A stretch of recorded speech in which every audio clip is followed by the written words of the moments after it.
tentu yang harus kita lakukan dengan situasi ini menyadarkan kita bersama bahwa sesungguhnya ada sesuatu yang ingin kita capai ke depan, lebih firm bahwa kita bisa berdaulat, kita bisa mempertahankan ketahanan energinya berbasiskan terhadap kemampuan lokal.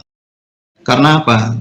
Kalau situasi ini kita tetap tidak menemukan sesuatu yang pasti, bayangkan hari ini demand terhadap oil and gas itu menurun, supply-nya meningkat, demand-nya turun 3,59 juta barrel per day, sementara supply-nya naik 1,59 juta barrel per day. Artinya bahwa kalau situasi ini terus berlangsung, negara-negara net consumer seperti Indonesia ini kan membutuhkan BBM itu 1,5-1,6 juta barrel. Nah, sementara kita memproduksi hanya kisaran di antara target lifting itu sekitar 700 sampai 730 barrel. Artinya bahwa kita boleh dikatakan sebagai net consumer, apapun yang akan terjadi, ini akan sangat dipengaruhi oleh situasi dunia. Oleh karenanya, sekali lagi, kami membahas untuk seluruhnya. Jangankan persoalan BBM, kalau kemudian bahwa diskusi ini tidak berkutat kepada persoalan minyak dunia. Harus kita waspadai bahwa ada sekitar 150 juta barrel minyak yang kelebihan produksi yang kemarin berada di kapal-kapal super tanker. Ini sekarang diborong oleh China yang mungkin suatu saat, tadi apa kekhawatiran Pak Heru bahwa terjadinya fluktuasi harga ini tidak memungkinkan untuk masa depan prospektif mengambil untung Pertamina ini lebih punya peluang gitu ya. Karena apa?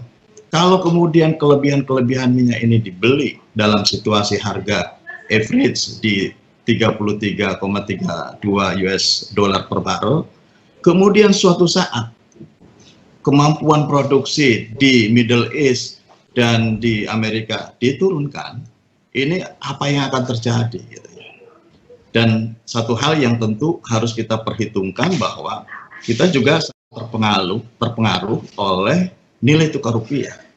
Rupiah terdepresiasi begitu dalam, yang tentu meskipun harga minyak dunia turun karena kita membeli resourcesnya lebih besar, ini juga mempengaruhi terhadap kemampuan Pertamina untuk mendapatkan untung. Ini juga bahan-bahan banyak pertimbangan yang tentu Kementerian Perekonomian, Pertamina mempertimbangkan betul gitu ya. Karena dua aspek yang tentu ini akan sangat membebani kita adalah sebagai net importer, yang kedua adalah fluktuasi rupiah.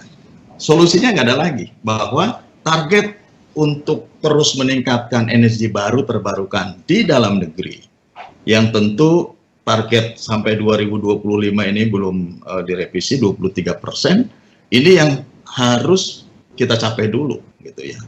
Based on-nya banyak, bisa energi bayu, dan saya kira sekarang dengan tren sawit dengan B20, B30. B30 kan baru dilaksanakan 2020. B20 sudah dilaksanakan sejak tahun 2015.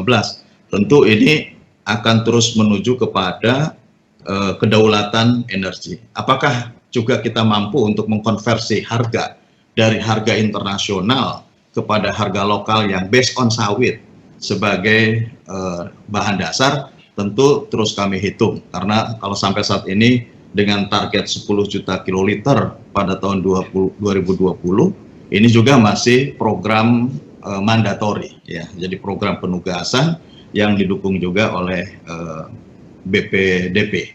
Nah, sehingga ini saya kira harus diputar terus sehingga nanti kita bisa menemukan satu titik, karena average kalau diukur mungkin harga 5 tahunan atau 10 tahunan mungkin bisa lebih efisien menggunakan biofuel ya, menggunakan apa namanya sumber energi nabati atau energi terbarukan lainnya sebagai sumber energi primer kita. Pada sisi lain tentu apakah energi fosil ini juga akan tetap dipertahankan sebagai mainstream atau leading sektornya usaha Pertamina.